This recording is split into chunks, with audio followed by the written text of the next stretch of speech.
અને સમાચાર તરફ નજર કરીએ અને વાત કરીએ બીઝેડ ગ્રુપના શિક્ષકો બાદ હવે પોલીસ કર્મચારીઓ પર તવાઈ બોલાવવામાં આવી છે। સીઆઈડી ક્રાઇમે પોલીસ અધિકારીના ખાનગી બંગલામાં સર્ચ કર્યું। હિંમતનગરના ઈડર રોડ પર પીઆઈના બંગલામાં સર્ચ કરાયું। સર્ચ દરમિયાન કોઈ શંકાસ્પદ વસ્તુઓ હાથ ન લાગી એવું સૂત્રો તરફથી જાણવા મળ્યું છે। પીઆઈ પાસે રહેલી બ્લેક વૈભવી કાર પણ ગાયબ થઈ ગઈ।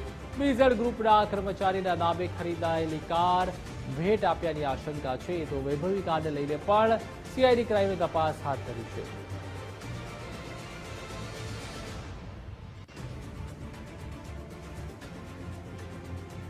વધુ માહિતી માટે સંવાદદાતા યશ ઉપાધ્યાય જોડાઈ ચૂક્યા છે। યશ, બીઝેડ ગ્રુપના શિક્ષકો બાદ હવે પોલીસ કર્મચારી ઉપર પણ તવાઈ બોલાવવામાં આવી રહી છે। ખાસ સીઆઈડી ક્રાઇમ પોલીસ દ્વારા પણ ખાસ જે બંગલામાં સર્ચ હાથ ધરવામાં આવ્યું હતું, શું વધુ વિગતો મળી રહી છે?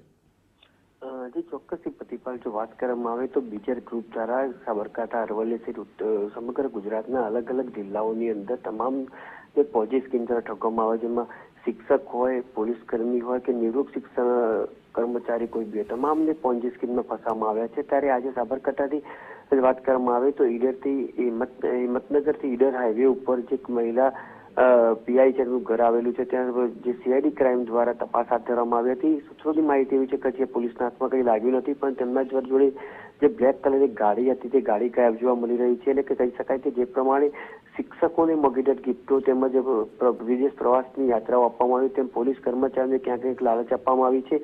શિક્ષકો બહાર નથી આવી રહ્યા, સાથે પોલીસ કર્મચારીઓ પણ ફરિયાદ નોંધવા બહાર નથી આવી રહ્યા।